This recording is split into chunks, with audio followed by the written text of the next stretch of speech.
अस्सलामुअलैकुम मेरे प्यारे दोस्तों। उम्मीद है आप सब लोग खैरियत से होंगे। अल्लाह बरकत दे आपके घरों में, आपकी ज़िंदगियों में। आज मैं आप सबसे शेयर करने वाली हूँ फ़्लफ़ी जापानीज़ मार्बल केक बनाने की रेसिपी, जिसकी फ़्लफ़ीनेस बिल्कुल एकदम वैसी होगी जैसे जापानीज़ चीज़ केक की होती है। बहुत ही ज़्यादा यमी जूसी और डिलीशियस जो है ना, ये केक बन के रेडी होने वाला है, एकदम फ़्लफ़ी होने वाला है। तो इसकी सॉफ्टनेस आप देख सकते हैं, बहुत ही मज़ेदार सा ये होता है। इसमें क्या-क्या चीज़ें इस्तेमाल होंगी, उनकी क्वांटिटीज़ क्या होगी, तो सब चीज़ें मैं आपसे शेयर करूँगी ताकि आप इसको अपने घर में बहुत ही आसानी से बनाकर तैयार कर सकें। इसको बनाना बहुत आसान है, बहुत ही यम्मी, बहुत ही डिलीशियस और बहुत ही फ्लफ़ी ये केक बन के रेडी होता है। सबसे इम्पोर्टेंट जो इसकी टिप्स एंड ट्रिक्स है ना, उसमें यही चीज़ें शामिल हैं कि आपने किस चीज़ की मिकदार को कितना रखना है, यानी कि कौन-कौन से इंग्रीडिएंट्स इस्तेमाल करने हैं और किस-किस क्वांटिटी में उनको इस्तेमाल करना है। रेसिपी क्या होने वाली है, सब मैं आपसे शेयर करूँगी। तो इसके लिए अगर आप चैनल पर नए हैं और चैनल को अभी तक सब्सक्राइब नहीं किया तो चैनल को सब्सक्राइब कर लें। ये आपकी तरफ से बहुत ज़्यादा प्यार और हौसला अफजाई होती है हमारे लिए। चलिए जी, बिल्कुल भी देर नहीं करते, फटाफट से अपनी मज़ेदार सी रेसिपी बनाना शुरू करते हैं। बिस्मिल्लाहिर्रहमानिर्रहीम। सबसे पहले मैंने एक जूसर जग लिया है ब्लेंड करने के लिए चीज़ों को। उसमें हम तकरीबन मुन्ना कप के करीब जो है ना वो घी लेंगे। यहाँ पर मैंने देसी घी का इस्तेमाल किया है। 1 कप के करीब चीनी और हाफ़ कप से थोड़ा सा ज़्यादा हमने दूध लेना है। तो आप देख सकते हैं कि मैंने यहाँ पर मलाई वाला दूध लिया है, यानी कि मलाई को रिमूव नहीं करना, आपने मलाई वाला दूध लेना है। तो इससे जो हमारा केक होगा ना, उसकी फ्लफीनेस बढ़ जाएगी। 2 अदद हमने अंडे लेने हैं। यहाँ पे बर्गर साइज़ है तो आप 2 अदद लें, अगर छोटे हैं तो आपने 3 अदद ले लेने हैं। तो ये सब चीज़ें इनको डाल के अच्छे तरीके से ब्लेंड कर लेते हैं। जितने में ब्लेंड होती है उतने में अपना दूसरा जो मिक्सर है ना वो तैयार कर लेते हैं। तो चलिए जी, बिस्मिल्लाहिर्रहमानिर्रहीम। सबसे पहले मैंने यहाँ पर 1 कप मैदा लिया है। आपने एग्जैक्ट जो है ना अमाउंट 1 कप रखनी है। तो जितनी चीज़ें मैंने आपको बताई हैं ना, वो सारी 1 कप के लिए बताई हैं। तो यहाँ पर मैं देसी घी का इस्तेमाल कर रही हूँ। अगर आप लोगों को देसी घी नहीं पसंद या उसकी खुशबू नहीं पसंद तो आप कोई भी कुकिंग ऑयल यूज़ कर सकते हैं। तो आपने अमाउंट सेम ही रखनी है।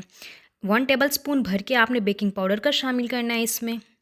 जस्ट यही 2 चीज़ें हम शामिल करेंगे तो हमारा जो मिक्स है ना वो अच्छे तरीके से ब्लेंड हो चुका है। ब्लेंडिंग बहुत मज़ेदार, बहुत स्मूथ करनी है आपने, ताकि जो फ्लफ़ीनेस है ना उसमें कोई भी गड़बड़ ना हो। तो चलिए जी, अब हैंड ब्लेंडर ले लेते हैं। उसकी मदद से हम अपने मिक्सचर को जो अच्छे तरीके से मिक्स करेंगे। बहुत मज़ेदार, बहुत ही स्मूथ किस्म की मिक्सिंग करनी है, यानी कि बिल्कुल फ्लफ़ी जो है ना आपका मटेरियल बन के रेडी होना चाहिए। इसमें बिल्कुल भी लम्स नहीं होने चाहिए। तो इसी वजह से जो हमारा मैदा होता है ना, उसको हमने छान के यूज़ करना है, ताकि अगर उसकी कोई गुठली भी बनी हुई है ना तो वो टूट जाए। तो बहुत अच्छे तरीके से हम इसको मिक्स करेंगे। मिक्सिंग बहुत मज़ेदार, बहुत स्मूथ और बहुत ही इवन टेक्सचर वाली होनी चाहिए। तो देखिए कितने मज़ेदार से और कितनी स्मूथ हमारी जो वो है ना मिक्सिंग हो चुकी है। तो अब हम चूँकि मार्बल केक बनाकर रेडी कर रहे हैं तो उसके लिए हमने जो अपना मिक्सचर है ना इसको हाफ़ कर लेंगे। और जो हाफ़ बचा हुआ है ना, इसमें हम अपना कोको पाउडर शामिल करेंगे। तो देखिए जी, कोको पाउडर है, इसमें भी जो है ना गुठलियाँ बनी हुई होती हैं पाउडर की। तो आपने इसको भी जो है ना छाननी की मदद से छान के अच्छे तरीके से फिर इसको मिक्स करना है, वरना इसको जब आप मिक्स करते हैं ना तो फिर उसकी जो लम्स है ना वो रह जाते हैं और वो अच्छे तरीके से मिक्स नहीं होते हैं। तो बहुत अच्छे तरीके से आपने इसकी भी स्मूथ मिक्सिंग करनी है, बहुत मज़ेदार से मिक्सिंग करनी है इसकी। तो इस चीज़ का ख़ास ख़्याल रखना होता है कि जो हमारा मार्बल केक होता है ना, वो किस तरीके से मार्बल केक बन के रेडी होता है। तो ऐसा क्यों नहीं होता है कि जब हम दोनों कलर्स को मिक्स करते हैं तो वो आपस में मिक्स हो जाएँ, यानी कि एक कलर बन जाए, लेकिन ऐसा नहीं होता। तो उसकी वजह यही होती है, जब हम इसमें कोको पाउडर शामिल करते हैं तो इसकी थिकनेस बढ़ जाती है। यानी कि जिस मिक्सर में आपने कोको पाउडर को शामिल करना है ना, उसकी कंसिस्टेंसी चेंज हो जाती है, वो थोड़ा ज़्यादा गाढ़ा हो जाए तो उसकी थिकनेस ज़्यादा हो जाती है। तो इस वजह से वो हमारा पार्ट जो है ना वो दूसरे पार्ट से अलग ही रहता है। तो आप जो भी उसमें डिज़ाइन बनाएंगे ना, वो एग्जैक्ट वैसा ही डिज़ाइन बन के रेडी होगा। तो आप जो भी मर्ज़ी चाहे इसमें डिज़ाइन बना सकते हैं। तो यहाँ पर मैं जैसे फ़र्स्ट लेयर जो है ना वो अपने वाइट वाले मिक्सचर की लगाऊंगी और फिर हम इसके सेंटर में जो है ना अपना कोको वाला मिक्सचर पोर कर देंगे। तो सेम इसी तरीके से आपने एक के बाद एक ऊपर डालते जाना है और फिर उसके बाद आप जो मर्ज़ी डिज़ाइन बनाना चाहें बना सकते हैं। बहुत आसान होता है इसको बनाना, बहुत ही यमी, बहुत ही डिलीशियस और एकदम फ्लफ़ी हमारा केक बन के रेडी होता है। फ्लफ़ीनेस सारी किस चीज़ पे डिपेंड करती है, आपके टेम्परेचर पे भी डिपेंड करती है, आपके मटेरियल की कंसिस्टेंसी पे भी डिपेंड करती है और आपकी स्मूथ और इवन मिक्सिंग पे भी डिपेंड करती है। तो बहुत ही मज़ेदार, बहुत ही जूसी, बहुत ही यमी जो है ना हमारा केक बन के रेडी होता है। चूँकि हमने इसमें देसी घी का इस्तेमाल किया है तो उसकी खुशबू ही अपनी अलग होती है और उसकी वजह से इसका फ्लेवर, इसका टेक्सचर और इसके जो फ्रेगरेंस है ना वो बहुत ज़्यादा बढ़ जाते हैं।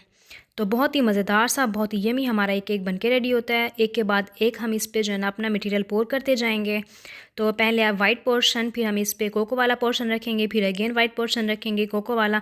तो इस तरह एक के बाद एक जब तक आपका मटेरियल ख़त्म नहीं हो जाता ना, तो आप इस पे रख लीजिए।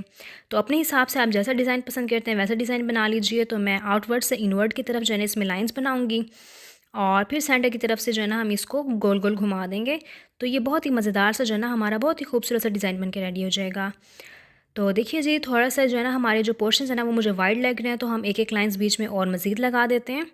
तो आप अगर चाहें तो आप ऐसे लंबाई के रुख भी लगा सकते हैं, और जिस तरह मैं सेंटर की तरफ इसको पुल कर रही हूँ, लाइंस को ड्रैग कर रही हूँ, तो आप इस तरीके से भी कर सकते हैं। तो कोई भी डिज़ाइन आप बनाना चाहें आप इजीली बना सकते हैं।